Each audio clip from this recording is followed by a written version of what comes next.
নমস্কার বন্ধুরা, welcome to my channel মাঠে ময়দানে অফিসিয়াল। বন্ধুরা, এই ভিডিওতে আমি ইস্ট বেঙ্গল, মোহনবাগান ও ইন্ডিয়ান ফুটবল নিয়ে কিছু আলোচনা করব। তোমরা যারা যারা আমার ভিডিওটা দেখছো, আমার চ্যানেলটা প্লিজ সাবস্ক্রাইব করে নাও ইন্ডিয়ান ফুটবলের এরকমই আরো আপডেট পেতে। প্রথমে যদি আমরা একটু সাউল ক্রেসপোকে নিয়ে কথা বলি, তো সাউল ক্রেসপোর আবার কিন্তু একটা ইনজুরি হয়ে গেছে এবং সেটা কিন্তু হ্যামস্ট্রিং এ ইনজুরি হয়েছে। গতকালে নাকি সাউল সিঁড়ি দিয়ে পড়ে গেছে, মানে সাউলের এখন যেটা রেসিডেন্স, সাউল ক্রেসপো এখন যেখানে থাকে তার সিঁড়ি দিয়ে পড়ে গিয়ে নাকি তার ইনজুরিটা হয়েছে। এবার সেটার কিন্তু পরীক্ষা করানো হয়েছে। আজকে তার রিপোর্ট আসবে, মানে এমআরআই রিপোর্ট আসবে। রিপোর্ট আসলে তারপরে কিন্তু বোঝা যাবে সাউলের চোটটা কতটা গুরুতর, এবং রিপোর্ট আসার পরেই বোঝা যাবে সে সুপার কাপে খেলতে পারবে কি পারবে না। মানে কি আর বলা যাবে, সাউল ক্রেসপো হচ্ছে একটা ইনজুরি ম্যাগনেট, যখন তখন তার ইনজুরি হয়ে যেতে পারে।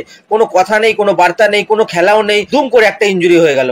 একটা মরশুমে আর কতবার সে ইনজুর্ড হবে কে জানে। এবার কিন্তু ম্যানেজমেন্টের সাউলের বদলির ব্যাপারে কিন্তু চিন্তা ভাবনা করা উচিত। আপনাদের কি মনে হয় আপনারা কমেন্টে জানান। যাই হোক, ইস্ট বেঙ্গলের ব্যাপারে আরো একটা কিন্তু নিউজ আসছে। ক্লেটন সিলভার সাথে সাথে কিন্তু আরো একজন এবার ইস্ট বেঙ্গল ছেড়ে চলে গেল। গতকালে তো ক্লেটন মিউচুয়ালি তার এগ্রিমেন্টটা ইস্ট বেঙ্গলের সাথে ক্লোজ করে দিয়েছে, এটা তো আপনারা সবাই জানেন। এবার তার যাওয়ার সাথে সাথে ইস্ট বেঙ্গলের ফিজিও সেনেন অ্যালভারেজ, সেও কিন্তু ইস্ট বেঙ্গলের সাথে সমস্ত চুক্তি ছিন্ন করে দিল। সেনেন কিন্তু কার্লেস কোয়াদ্রাতের ক্রু ছিল, কার্লেস তাকে অ্যাপয়েন্ট করেছিল, যাওয়ার তো ছিলই, কিন্তু পুরো মরশুমটা অবধি তার সাথে চুক্তি ছিল, কথা ছিল পুরো মরশুমটাই অ্যাজ এ ফিজিও সেনেন কাজ করবে। কিন্তু কি এমন হলো যে মাঝপথেই সেনেন ছেড়ে চলে গেল। এখনো কিন্তু সুপার কাপ বাকি, সুপার কাপে তো সেনেনকে পাওয়াই যাবে না, সেই জন্য কিন্তু রিজার্ভ টিমের ফিজিওকে ভুবনেশ্বরে পাঠানো হবে। এখানে বলে রাখি, সেনেন কিন্তু পুরো টিমের খুবই প্রিয় পাত্র ছিল, সমর্থকরাও তাকে খুব ভালোবাসতো। এইভাবে চলে গেলেও সবকিছুর জন্য কিন্তু সেনেনকে থ্যাংক ইউ বলতেই হবে। আশা করি তার ভবিষ্যৎ কাজকর্ম সব ভালো হবে। পরে যদি আমরা একটু আনোয়ার আলীকে নিয়ে কথা বলি, তো আনোয়ার আলীকে নিয়ে কিন্তু পিএসসিতে এতদিন যে ড্রামাটা চলছিল, এবার শোনা যাচ্ছে কিন্তু আনোয়ার আলীর ব্যাপারে ফাইনালি কিন্তু পিএসসি ডিসিশন নিতে চলেছে। এতদিন টালবাহানার পরে ফাইনালি কিন্তু আনোয়ারের ফাইনাল হিয়ারিং কিন্তু দেওয়া হয়েছে মে মাসের 9 তারিখে। মে মাসের 9 তারিখের পরেই কিন্তু আনোয়ার সম্বন্ধে কোনো একটা ডিসিশন আসতে চলেছে। এবার আনোয়ারের ব্যান হবে না খেলতে পারবে সেটা তো পরের ব্যাপার। ব্যান হলেও কিন্তু মে মাসের পর 2-3 মাস কোনো ফুটবল খেলাই নেই, তো 4 মাস ব্যান হলেও কিন্তু কোনো অসুবিধা হবে না আনোয়ারের, ইস্ট বেঙ্গলেরও কোনো অসুবিধা হবে না। আর যদি ব্যান না হয় তো আলাদা কথা। তো আর যদি কোনো টালবাহানা না হয় তাহলে কিন্তু মে মাসেই আনোয়ারের ব্যাপারে কিন্তু কোনো একটা ডিসিশন আসতে চলেছে। এবার সব থেকে চর্চিত যে বিষয়টা, সেই বিষয়টা নিয়ে কথা বলি, মানে যেটা নিয়ে কিন্তু কালকে মার্কেট সরগরম হয়ে গেছে। অ্যাকচুয়ালি বাংলাদেশের একটা মিডিয়া হাউস কিন্তু এই খবরটা করেছে যে রবসন রবিনো নাকি ইস্ট বেঙ্গলে সই করার খুবই কাছাকাছি চলে এসেছে। রবসনকে পরের মরশুমের জন্য ইস্ট বেঙ্গল নাকি এগ্রিও করে ফেলেছে।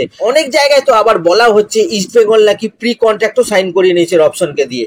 এবার ক্লেটন যেহেতু ছেড়ে চলে যাচ্ছে, তো অনেকেই কিন্তু আশা করতে থাকেন তাহলে কি রবসন সুপার কাপের আগে ইস্ট বেঙ্গলে চলে আসবে, সুপার কাপে কি রবসনকে ইস্ট বেঙ্গলের হয়ে খেলতে দেখা যাবে। তো বলে দিই বন্ধুরা, তোমরা সবাই জানো রবসন কিন্তু এখনো ব্রাজিলের একটা ফার্স্ট ডিভিশন ক্লাবে খেলছে। কিছুদিন আগে রবসনের সাথে কিন্তু নেইমারের একটা ছবি খুব ভাইরালও হয়েছিল। তো ব্রাজিলের সেই ক্লাবটার সঙ্গে কিন্তু রবসনের চুক্তি রয়েছে শুধু এই মরশুমটা পর্যন্ত। সেখান থেকে হঠাৎ করে সুপার কাপের আগে এসে রবসন কিন্তু ইস্ট বেঙ্গলের হয়ে খেলবে না। রবসন যদি ইস্ট বেঙ্গলে আসেও তো পরের মরশুমেই আসবে, তার আগে কিন্তু আসবে না। এবার কালকে শিবাজিদা মানে সাংবাদিক শিবাজি চক্রবর্তী কিন্তু একটা ইন্টারেস্টিং কথা বলেছেন। তার একটা ইন্টারভিউ আমি দেখছিলাম, সেখানে তিনি বলেছেন রবসনকে নাকি এই ব্যাপারে তিনি মেসেজ করেন।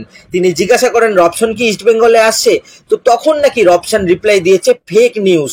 তিনি আরো বলেছেন এরকম কিন্তু প্লেয়াররা বলে থাকে, হয়তো এখন রবসন ফেক নিউজ বলছে, কালকেই হয়তো দেখা গেল রবসন ইস্ট বেঙ্গলে সাইন করে দিয়েছে। এরকম খবর যাতে সাংবাদিকরা না ছড়ায় সেই জন্য কিন্তু এরকমটা প্লেয়াররা বলে থাকে। যাই হোক, রবসন আসবে কি আসবে না সেটা তো সময়ই বলবে।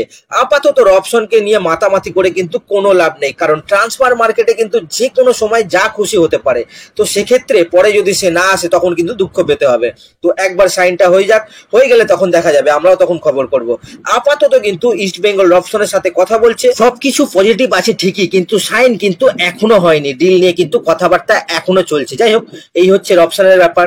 এরপর যদি আমরা একটা বিষয় নিয়ে কথা বলি, তো আপনারা জানেন এএফসি চ্যালেঞ্জ লিগে ইস্ট বেঙ্গল কিন্তু আরকাডাকের কাছে হেরে গেছিল। হেরে গেলেও কি হবে, ইস্ট বেঙ্গল কিন্তু সমানে সমানে লড়াই করেছিল, ফাইট কিন্তু দিয়েছিল।